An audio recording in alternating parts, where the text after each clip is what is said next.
服国中央人民政府今天成立了。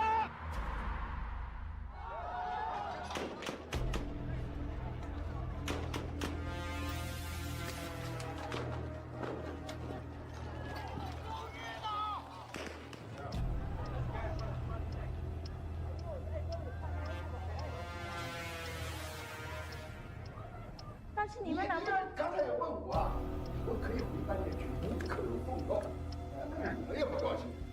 哎，什么叫中国共产党啊？党叫干啥就干啥。黑夜即将到来，一定要做好准备。是。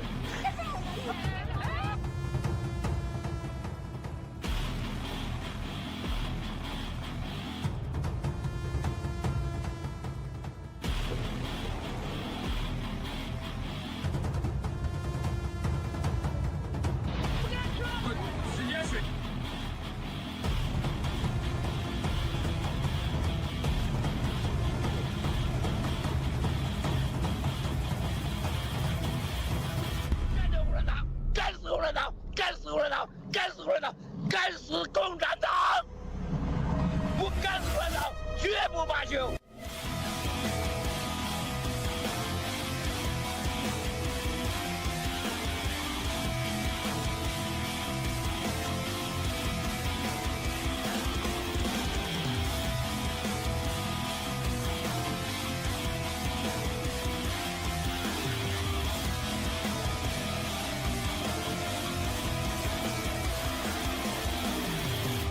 消灭中共是正义的需要。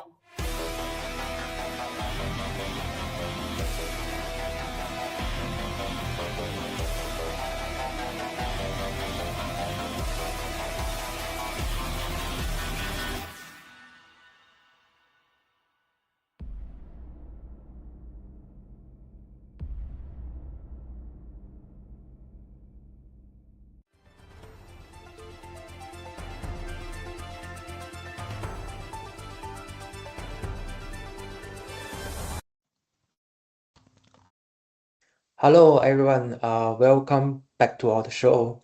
I'm Enzo, and today we are going to discuss a very hot topic recently, is the potential conflict of the Strait of Hormuz. So today we have two of our fellow fighters. We have true007 and Chris. So say hi to our audience. Hi everyone, I'm Chris. I'm happy to be on the show again tonight. Thank you. G'day everyone, I'm true007. Welcome to our program. Thank you. Okay, great. So we know that Trump's blockade strategy just stand the war, right? So everyone is saying that actually President Trump has put Iran in a box, right? And we see he just announced that he's not going to pursue the war with Iran, but he's using another strategy actually to make Iran more suffering. So we had a video before we go to more details. Let's see the video first. This is an energy issue. The CCP wants to cut off America's energy supply. As early as 2017, I have told everyone about the Strait of Hormuz and Middle Eastern energy. The CCP is definitely targeting the West through its energy lifelines. If the U.S. cuts the CCP off from the SWIFT, the CCP will cut off the entire energy supply of the West. For industrialized nations, natural gas and oil are key indicators of their economic strength. The U.S. dollar is essentially the petrodollar. That's how the CCP wants to destroy the dollar. It sounds crazy, but the CCP is definitely going to do it. And do you know what the CCP's biggest goal is? I'll explain to you once again why the Chinese Communist Party wants to start another battlefield in the Middle East. What's their strategic objective? The Chinese Communist Party's entire strategic planning is based on one bet. The U.S. can't possibly fight 3 wars at the same time. With the Russia-Ukraine war and now conflict erupting in the Middle East involving Iran, Saudi Arabia, Iraq, the Houthis, and Syria, a war is inevitable. And behind it all are the missile units of the Chinese Communist Party, weapons supplied by the CCP and their supported mercenaries. Then in Afghanistan, a wave of terrorists will emerge mostly from starvation after millions die. The U.S. got involved in the Ukraine war. Essentially, the U.S. and NATO provided technical guidance behind the scenes. Strictly speaking, it's the U.S. and Europe fighting the Ukraine war. It's NATO. So, if another war breaks out in the Middle East, it won't be between the United States and a European power. Instead, the U.S. would likely be facing off against the Chinese Communist Party. When the Chinese Communist Party moves to attack Taiwan, there's no way the U.S. could handle a third battlefield at the same time. The U.S. strategy has always been to be able to win two wars simultaneously. This was a policy developed after the Iraq War, the 1991 Gulf War. Starting in 1997, between 1997 and 2000, the U.S. established a strategy to be able to win two wars at the same time. In Yugoslavia, the war at the time was focused on decisively winning a single conflict. That's when the U.S. military changed its deployment timeline, from the previous 2 weeks or 1 week down to just 48 hours. Now, the CCP is betting that the U.S. can't win 3 wars at the same time. He's stirring up trouble in the Middle East to distract the U.S. from his attack on Taiwan. So, at that point, the U.S. and Europe will have no choice but to take action. But remember, even if they do take action, there's no way the U.S. and Europe together could send troops to mainland China. It seems unlikely that will occur. All they could do was carry out airstrikes. The CCP will remain if the Chinese people don't revolt after the bombing. Okay, so from the video we can see that how important the Hormuz to the Chinese Communist Party, to Iran, and to the all the world, right? So this Iran oil blockade is probably knockout punch. Their economy is experiencing a crippling depression, right? I saw the news. They said that this blockade cost this regime like 400 million a day. That is 13 billion per month, right? So it's quite a lot of money, and especially during this war situation for the Iran. We all know that most of them, this evil regime's income is from the oil, right? So Iran can only store the oil for about 2 weeks before they have shut down the wells. So it's like what Maxwell told us a long time ago, that for America, if you want to destroy this regime, you don't need to do anything. You just cut off the money, stop feeding them. This regime will destroy it by themselves. Okay, now I'll pass the time to Chris. Yes. Okay, thank you. So from the video, we can see that advanced disclosure enables advanced countermeasures. The 3 key points from Mr. Maxwell's 2022 expose.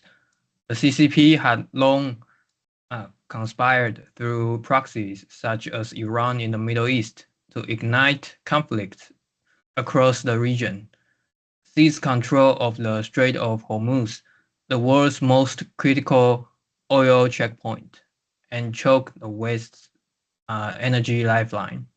The CCP's objective is crystal clear: to make it impossible for the United States to fight 3 wars simultaneously: the Ukraine and the Russia-Ukraine war, the Middle East, the war in the Middle East, and also the war in Taiwan, while simultaneously attacking the petrodollar system and severely undermining Western economic and military superiority. Mr. Maxwell emphasized that this was not speculation, but a well-planned energy war that the CCP had internally orchestrated long ago. By disclosing this information in advance, he had aimed to deliver critical intelligence to the US side, giving the free world a strategic head start rather than following the CCP to suddenly choke the West. So right now we are in 2026. President Trump's lightning-fast operations have completely cracked the CCP's strategy. He captured Maduro alive and decapitated the entire top echelon of the Iranian dictatorship. The United States no longer needs to fight 3 wars simultaneously. The Russia-Ukraine battlefield remains locked in a stalemate. US forces in the Middle East are advancing far ahead of schedule. And on the Taiwan front, the Zhang Youxia incident has caused the PLA to refuse to cooperate with Xi Jinping internally. On top of that, the close coordination between Prime Minister Sanai Takaichi's government and the Trump's administration has made it utterly impossible for the CCP to tie down the United States in any kinetic war. The situation in the Strait of Hormuz has now completely reversed. President Trump's block the ports, not the sea strategy is brilliant. On one hand, it guarantees free navigation for all vessels not destined for Iran, avoiding offense to global trade partners. Meanwhile, 15 US warships are lining up in a perfect row at the exit of the Strait of Hormuz, precisely locking down Iran's 5 major energy ports. These ports account for 50% of Iran's national income and more than 90% of its oil export to the CCP. The CCP consumes 17 million barrels of oil per day, of which 12 million barrels are imported. Of those imports, 6 million barrels must pass through the Strait of Hormuz. For years, the CCP relied on its shadow fleet to buy black market discounted oil, saving 15 billion a year. President Trump first severed the CCP's cheap oil supply from Venezuela, then sealed off the Strait of Hormuz. The CCP's Petrogas station has now been taken over by America. Without sufficient oil source, the CCP cannot even move its aircraft carriers. This will also severely impact China's domestic consumer market. More importantly, it completely shatters the CCP's plan for renminbi oil settlement. If the CCP wants oil, it still has no choice but to obediently pay in US dollar. In one decisive strike, President Trump dismantled the CCP's hybrid energy currency on restricted warfare. Not only that, the United States possesses vast natural resources in Alaska, rich in both oil and natural gas. Countries around the world are now turning to America to purchase their energy, a move that perfectly embodies Make America Great Again. Middle Eastern nations have also begun to new oil pipelines that completely bypass the Strait of Hormuz. Facing the CCP and its proxy little brother, the Iranian dictatorship, President Trump chose an unexpected and resolute frontal confrontation. He made no compromise with these rogue mafia-like regimes. Thank you. Okay, thanks, Chris. Yes, as you mentioned, so Score also exposed that America's potential exercise are based on conducting 2 wars simultaneously. So CCP is betting that the US won't start 3 wars at the same time. So see what is happening now, right? We have war in Ukraine, we have war in Iran. So now, as CCP's perspective, it's a very good time. It's the right time to invade the Taiwan, right? So Taiwan is in very dangerous position. So true007, your thought? Okay. Thank you, Chris, for laying down the update about what's happening in the, in the Hormuz Strait. And regarding Taiwan, I think, yes, you can see that, this is a very interesting situation. Original plan, I think CCP would like to use the asymmetrical warfare, meaning the very cheap vessels by large numbers, okay, and then trying to go cross the strait and go to Taiwan, or just Taiwan as an island, just surrounding the island with the massive amount of boats and so on, trying to make sure blocking the energy supply chain to Taiwan and to Japan at the same time. So we know that at this time, when you look at what happened with the war between United States and the Iran regime, find something very interesting. Number one, that there's so-called the unfair advantage, if you take it this way, between United States military and the military of supported by both Russian and the CCP. Into Iranian regime. So what we're seeing is that, as if one is from another dimension looking down to Iran's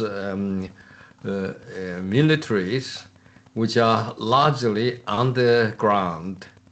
Underground, they have like a stretching for like somewhat 2,000 miles long underground highways and the transportation, air conditioning, living, and so on. But that doesn't seem to work, You see, whatever they're trying to attack, they really never shoot any planes down, rather than the last minute, which is by using an infrared, guided detection system, which is supplied by the CCP. I think yet to be confirmed by others. I mean, the weapons, Iran doesn't really produce any weapons rather than the parts assembly by technology and the equipment from the CCP. We know by, as I mentioned, by Enzo, the McDonald's case has demonstrated that it's a completely failure. The detection system doesn't work, and also the attacking system, strike system doesn't work. So this is really the difference between a truly open, strong U.S. military forces with the superior technology against CCP and Iran, which are very much a bunch of the same force of evil together. They don't have that technology. The technology is, heavily got to be invested. So CCP can only copy or steal the technology and trying to make a second, third grade copies, which in real war, it shows like it's just like Muhammad Ali boxing a kindergarten kid. So this is what I saw, what the world have already seen.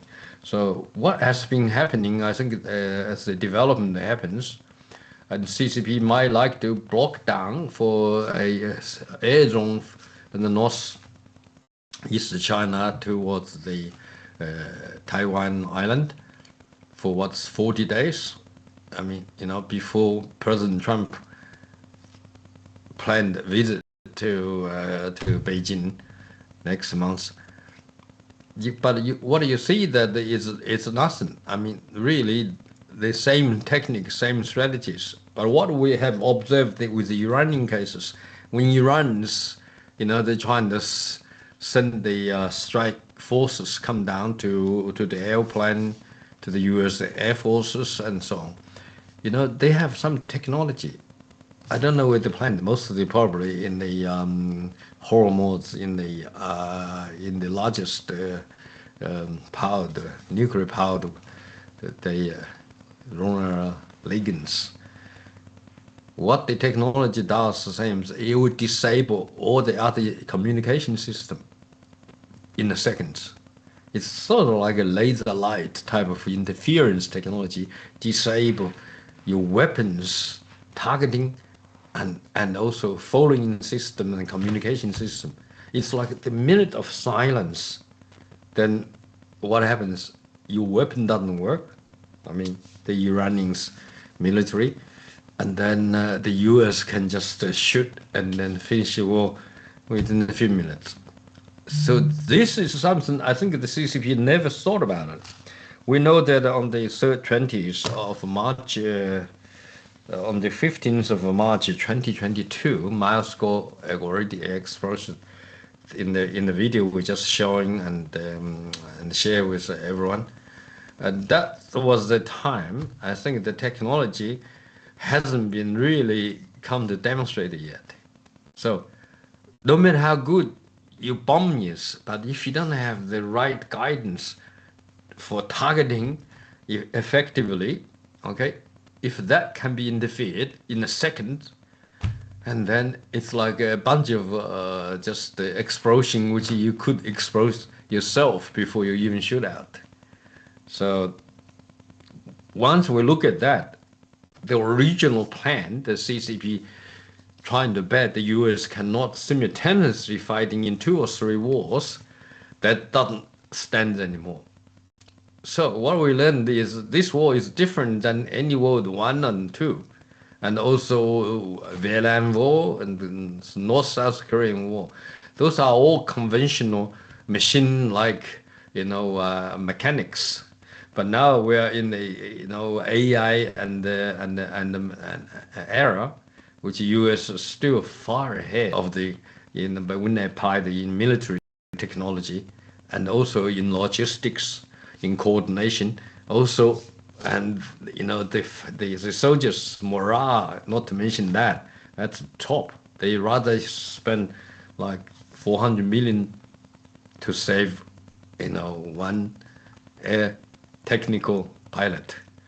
This really, really is the force of unity and the force of determination together with great passion to really overthrow all the bad regimes, the regimes who is commanded by weird religions or commanded by a country with a system continued the corruption, so-called the enslaved system by a bunch of dictatorship too, in a way, continued.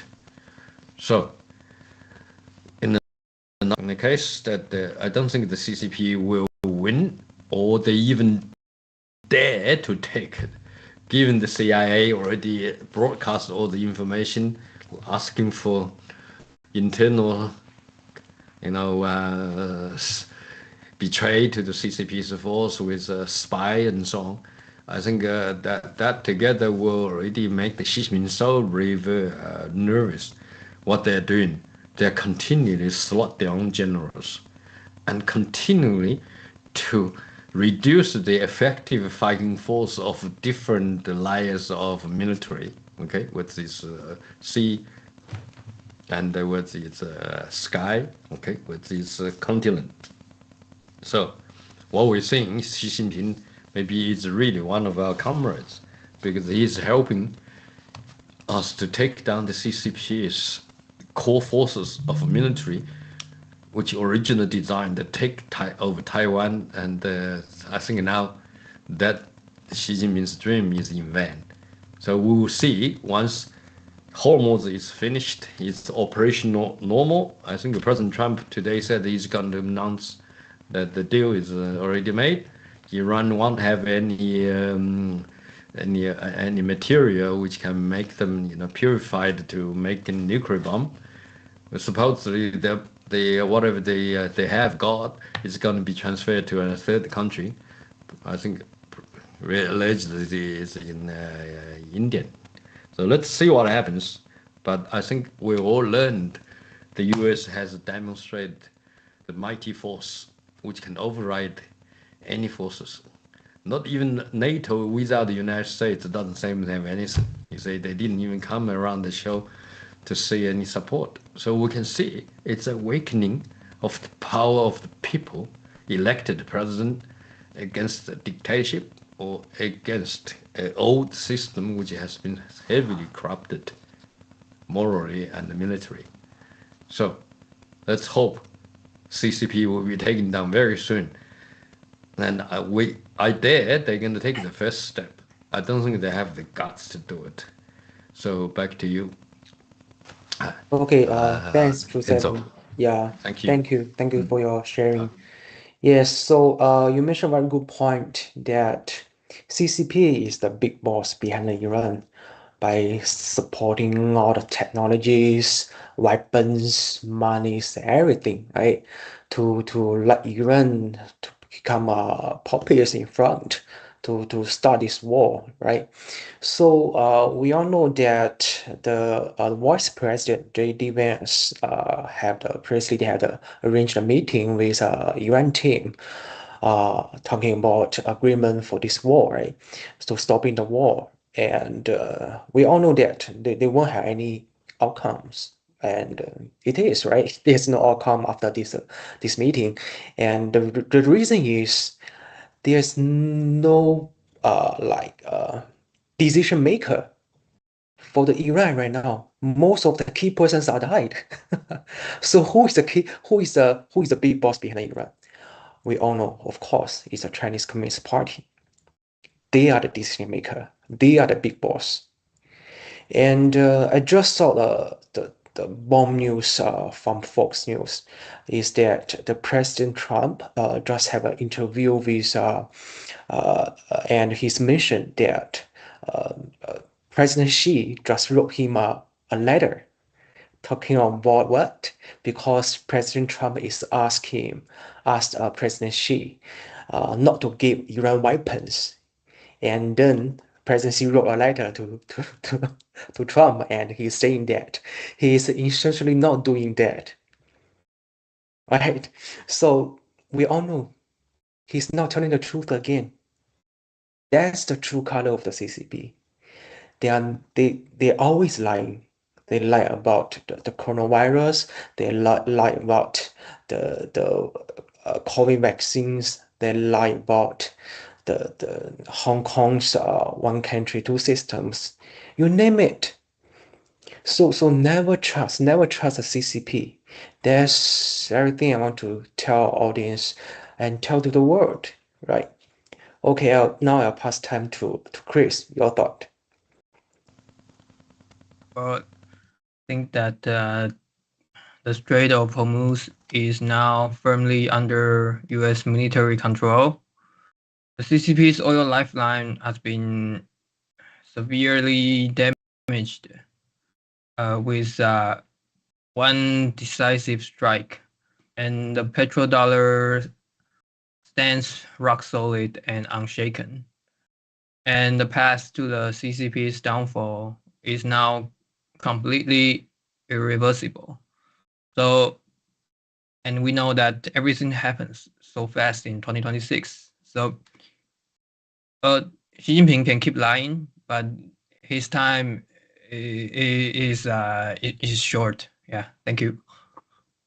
Yeah, thanks. Because the regime, right? Because the only lies allows them to keep existing. So the truth will destroy them. So that's why they have to lie. That's the only trust they have. So we all know that the Chinese Communist Party is going to the end, right? Okay, I'll pass time to 7. Yeah, okay, that remind me, 20-some years ago, the Gulf War with Iraq, okay, and I remember the United States Air Force are striking Iraq terribly, but they all have the propaganda minister every day in the TV talking about how good they're winning, but then suddenly that guy disappeared. And Miles Gorman told us after many years this guy is now living in London, in the central part of London, living very wealthy, come to a coffee, famous coffee lunch, and drink coffee in the morning. But every time he got there and then try and drink the coffee, there also some people who have saw how he bluffed so much, they just give him a punch in the face. That's it. So he's been insulted so many times, but he seems okay with that.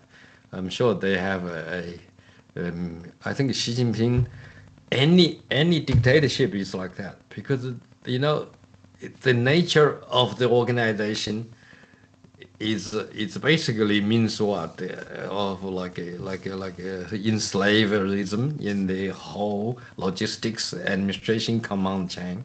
So only one man is the boss. The rest of that is just being enslaved. So what do? You just acting as if you are the slaves. Number one. Number two, you only talk about things where your leader, like Xi Jinping, like to hear about it.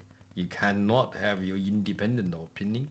When you say last time President Trump in South Korea met with Xi Jinping, all his other guys cannot speak one word. Only Xi Jinping is talking. Even that, Xi Jinping have to rely on a piece of notes in front of him and just talk to point with that. So how could a dictator leader really run the country? They run by a notes, a small piece of a paper, even with President Trump. That, I think, you just sometimes you feel this is so pacific. I mean, especially for people who live in China, you've been running by such a leader doesn't seem to have much, apart from the dictatorship nature of that, have any quality as human beings in their way. I mean, they're just lucky to be in that position. I think in the last 77 years, once the CCP take over China, they enslaved this whole country for that long. But I don't think that's going to go any longer. Given that, I think they have to go.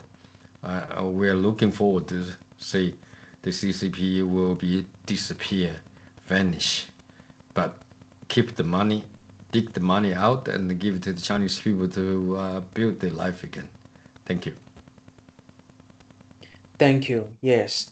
So just now you're talking about the Iraq. Now when we look back, it's like a hilarious story, right? But actually it's very pacific. It's because the Laobaixing, the Iraq Laobaixing are pay for it.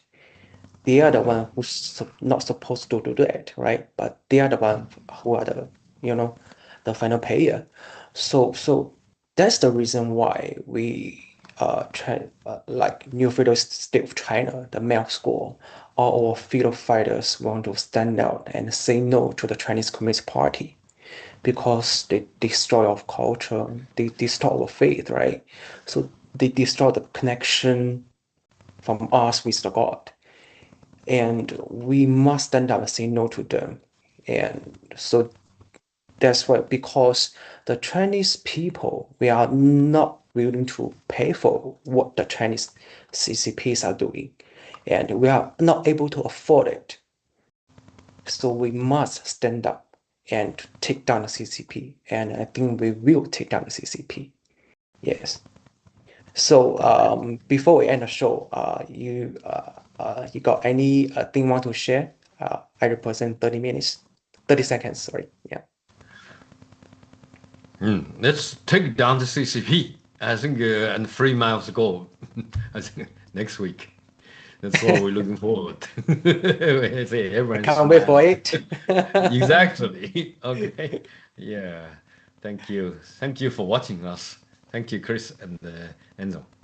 Thank you. Okay, thank you. Thank you, Flower, as well. Let's take.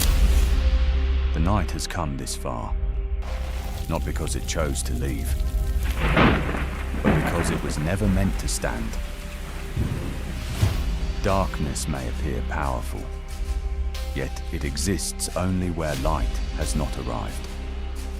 And when the first ray of dawn emerges, its retreat becomes inevitable. This is not coincidence, not fortune, but direction itself, finally revealed. Justice never disappears. It moves forward step by step, gathering strength in silence, finding its footing in the final seconds before dawn. Today, what we welcome is not a miracle, but a morning that was always destined to arrive. In the new year, the dawn is already ahead of us.